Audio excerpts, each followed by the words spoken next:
There are more forces at play than meets the eye. Today we see that ancient serpent, the angel of Yahweh, and real estate with big plans.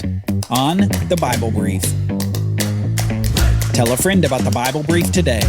Your recommendation can help your friends learn the Bible in a new way.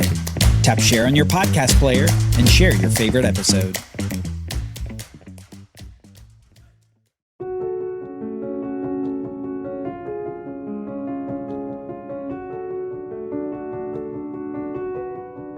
Reality is often clouded by only using our physical senses.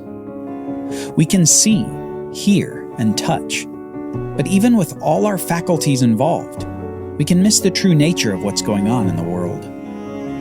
The mistake is in thinking that the world itself is merely physical. It's a mistake that our modern age often makes because of our respect for science. We've had centuries of technological progress, largely based on scientific discoveries and advancements. However, what crept into our minds through this is that science is not a means of understanding reality, but the exclusive means of understanding reality. This is an error. The scientific method of observation, hypothesis, testing, and conclusion is a wonderful way to discover the systems that God has created for us to explore. But alone, it is only descriptive. It explains the what of something, but science can never get to the why of something. Science can tell us what a star is, but it can't tell us why they paint the night sky. Science can tell us how two parents contribute partial DNA to make a baby with wholly unique DNA. But it can't tell us why that baby has such a happy and curious personality compared to other babies. What is important, but why is even more important. So today we're going to discuss why a pestilence swept through Jerusalem for 3 days. The what of a pestilence is simple enough, but the why will give us a window into reality that we rarely get to see. David had endured years of tumult and trouble. Since his sins of murder and adultery, he had seen the death of many children, including Amnon and the rebel Absalom. He'd seen the rebellion of Sheba and a several-year famine in the land. Many of these troubles were direct consequences of his sins, and he suffered severely as his family was ripped apart as the fruit of his disobedient actions. Yet David, the man after God's heart, continued to pursue Yahweh and continued obedience to him even with his detours of the past. This was especially true in his continued wars for the land of Canaan. God had commanded the people through Moses that they were to love God, obey the law, and take the land. David continued this obedience. This was explicitly seen in further wars against the Philistine threat. Apparently large relatives of Goliath had come against David's army, and in a series of short wars, David's forces systematically beat all of them through the power of God.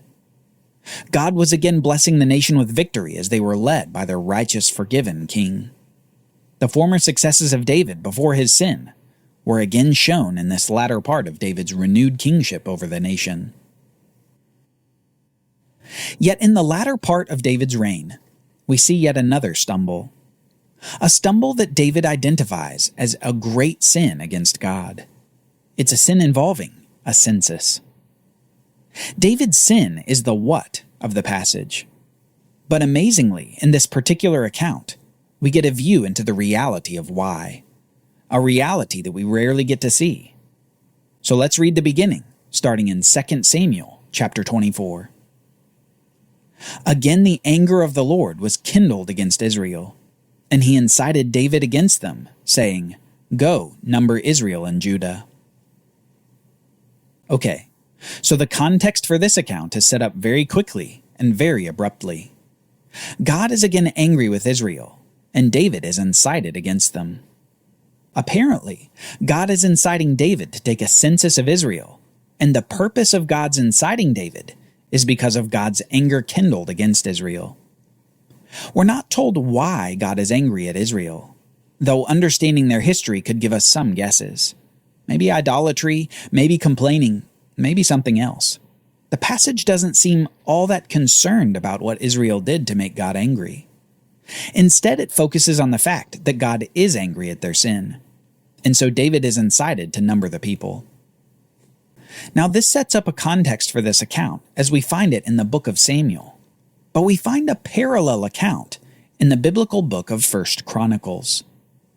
Similar to the four Gospels expressing four different aspects of Jesus' life, in the Old Testament we have some parallel historical accounts illustrating different aspects of historical happenings. This story of the census is one such event that has two tellings in the Old Testament. Now, as we read the account in 1 Chronicles chapter 22, we read this. Then Satan stood against Israel and incited David to number Israel. Now, this appears to be quite a different beginning to the account in the book of Samuel. In Samuel, we read that the Lord incited David because of his anger at Israel. But in Chronicles, we read that Satan incited David because Satan stood against Israel. These apparently contradictory statements help us see something of a reality that we don't often get to see. A war of intentions and motivations. Part of that ancient war that began between the seed of the woman and the seed of the serpent that's been waging since the garden. Here we get a window into spiritual reality and see something that perhaps looks like this. The Lord is angry at Israel. Satan is against Israel. And the Lord permits Satan to tempt David to take a census of Israel, so that through the census, somehow God will judge Israel. Satan is pleased to have this opportunity because Satan is against Israel. David, for his part, is allowed to be tempted by Satan through the permission of the Lord. David isn't robbed of his free will, but he's allowed to be tempted by an adversary with a particularly honed set of skills. Satan succeeded in tempting the sinless Eve. Who's to say he couldn't be just as successful against the corrupt and sinful David? We see here Satan's war against Israel, God's judgment upon Israel, and David's succumbing to temptation brought to him by Satan. Lots of intents and lots of motivations expressed in the same moment, in the very same act. We read this next in the Samuel account. So the king said to Joab, the commander of the army who was with him, Go through all the tribes of Israel, from Dan to Beersheba, and number the people, that I may know the number of the people. But Joab said to the king, May the Lord your God add to the people 100 times as many as they are, while the eyes of my Lord still see it. But why does my lord the king delight in this thing? But the king's word prevailed against Joab and the commanders of the army. So Joab and the commanders of the army went out from the presence of the king to number the people of Israel. Here we see Joab, of all people, resisting the king's command to number all the men of fighting age in Israel. Joab apparently intuitively understands that the motivation for this census is not right, and that the census is not being done for a righteous reason. Perhaps he'd sensed a new pride in David, or a new fear of David that his army might not be powerful enough to withstand enemies. In any case, Joab, the rash and vengeful commander of David's army, resists David. But to no avail. The king will have his census. We continue with this. But David's heart struck him after he had numbered the people. And David said to the Lord, I have sinned greatly in what I have done. But now, O Lord, please take away the iniquity of your servant, for I have done very foolishly. And when David arose in the morning, the word of the Lord came to the prophet Gad, saying, Go and say to David, Thus says the Lord, 3 things I offer you. Choose from one of them, that I may do it to you. So Gad came to David and told him, and said to him, Shall 3 years of famine come on your land? Or will you flee 3 months before your foes while they pursue you? Or shall there be 3 days' pestilence in your land? Now consider, and decide what answer shall I return to him who sent me. Then David said to Gad, I am in great distress. Let us fall into the hand of the Lord, for his mercy is great. But let me not fall into the hand of man. At some point after the census is taken, David suddenly realizes what a blunder it was to number the people. He confesses his sin to God and pleads for forgiveness. Yet sin, even forgiven sin, has its consequences.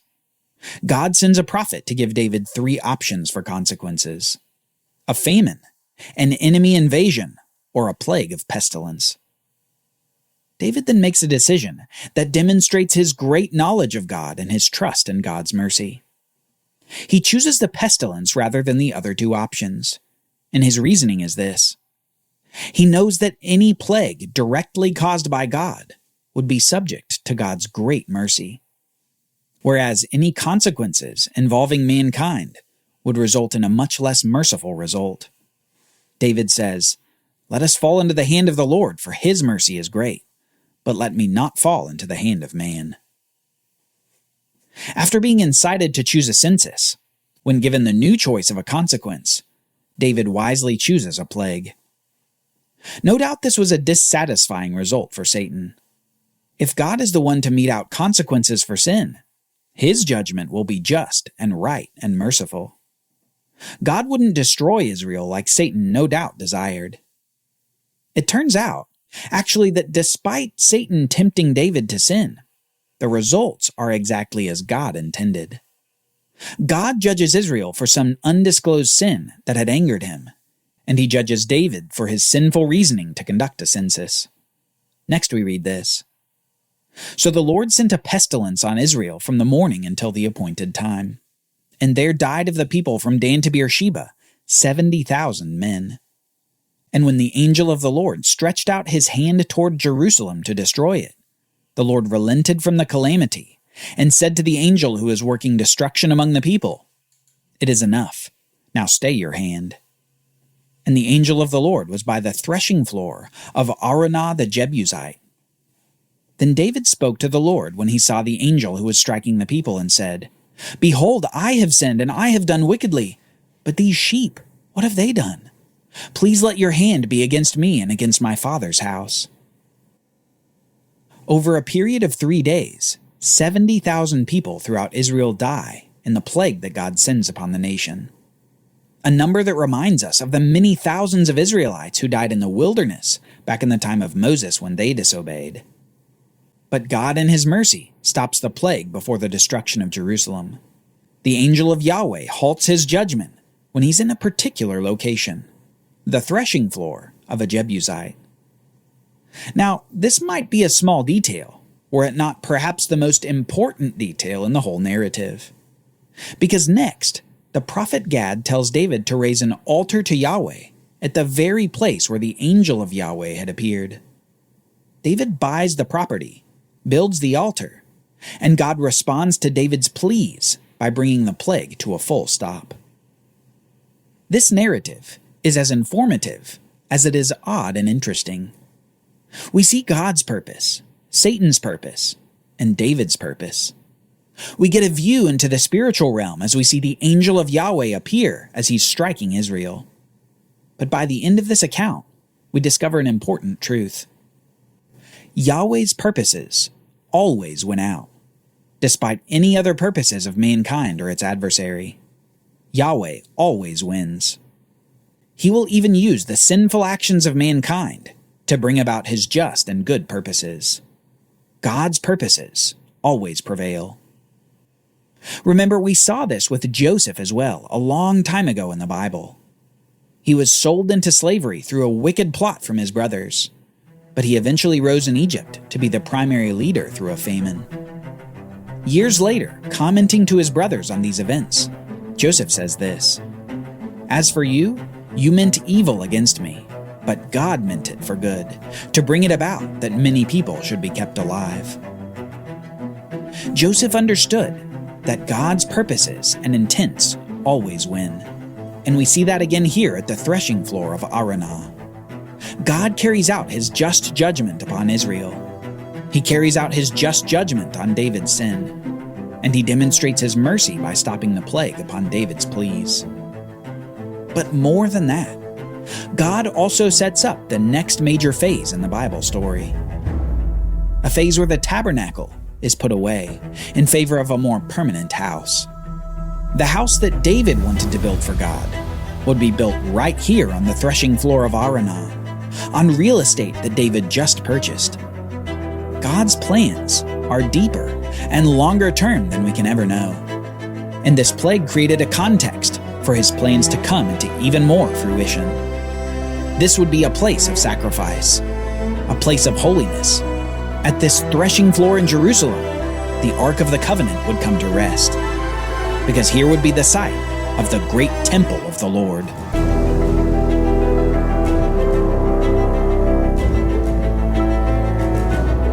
Join us next time as we hear some of the final words of David. Words not merely from David, but from the Holy Spirit of God. The Bible Brief is brought to you by the Bible Literacy Foundation, dedicated to helping people like you learn the Bible.